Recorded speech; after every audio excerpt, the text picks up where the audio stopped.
Everyone, இன்றைக்கி பார்த்தீங்கன்னா இட்லி பொடி ஃப்ரெஷ்ஷாக வந்து நான் அரைக்க போகிறேங்க.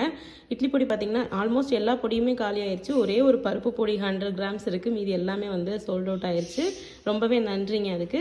ஃபர்ஸ்ட் வந்து நான் இட்லி பொடி பண்ண போகிறேன். ஏன்னா இது வந்து கம்மியான குவான்டிட்டியில் தான் பண்ண போகிறேன். ஸோ ஃபஸ்ட்டு இதை பண்ணிடலாம் அப்படின்னு சொல்லிட்டு.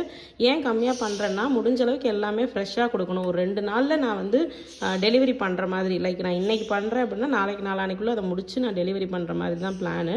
ஸோ நான் ஒரு 2.5 kg பிளான் பண்ணியிருக்கேன். ஸோ இது வந்து ஒரு 2-3 டேஸில் வந்து சோல்ட் அவுட் ஆகிடுச்சுன்னா நான் மறுபடியும் அடுத்த பேட்ச் பண்ணி நான் சேல் பண்ணலாம் அப்படி தான் பிளான் பண்ணியிருக்கேன்.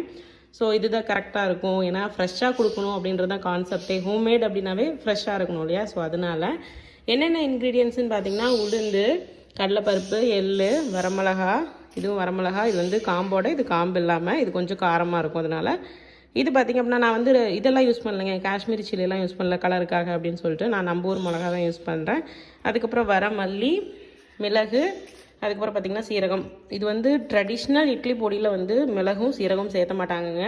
பட் வந்துட்டு சேர்த்தணும் அப்படின்னா ரொம்ப ஃப்ளேவர்ஃபுல்லாக இருக்கும், ரொம்ப நல்லாயிருக்கும் சாப்பிடும்போது. ப்ளஸ் வந்து மிளகோட காரம் வந்து உடம்புக்கு ரொம்ப நல்லது. அதே மாதிரி ஜீரகமும் வந்து உடம்புக்கு ரொம்ப நல்லது. அதனால் வந்து நான் என்னோடய இட்லி பொடிஸில் வந்து ஆட் பண்ணிகிட்ருக்கேன். அதுக்கப்புறம் வந்து கட்டி பெருங்காயம், அதுக்கப்புறம் உப்பு.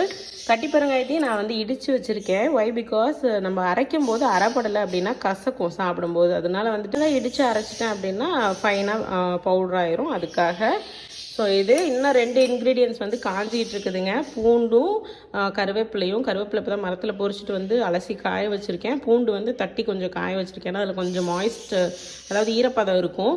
ஈரப்பதத்தோடு வறுத்தோம் அப்படின்னா அது வந்து ஒட்டிக்கும் பேனில். வந்து நான் வந்து ஆயில் வந்து ஒரு ஒரு சொட்டு கூட நான் யூஸ் பண்ணலைங்க. அதனால் வந்து ஷெல்ஃப் லைஃப் வந்து ரொம்ப நாள் வரும்.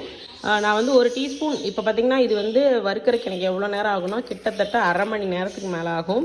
நான் ஒரு 10 போட்டு தான் வறுப்பேன். மொத்தமாக எண்ணெய் ஊற்றினேன் அப்படின்னா மொத்தமாக ஒரே இதுலேயே நான் வறுத்தரலாம். பட் எனக்கு என்னென்னா ரொம்ப நாள் வச்சுருந்து சாப்பிடுவீங்க நிறைய பேர். அதனால வந்துட்டு ஷெல்ஃப் லைஃப் வரணும் அப்படின்றதுக்காக ஆயில் கொஞ்சம் கூட யூஸ் பண்ணாமல் தான் நான் வந்து பண்ணி கொடுத்துட்ருக்கேன். ஸோ இதெல்லாம் தாங்க இன்றைக்கி வந்து நம்ம யூஸ் பண்ணுற இன்க்ரீடியன்ட்ஸ் இட்லி பொடிக்கு.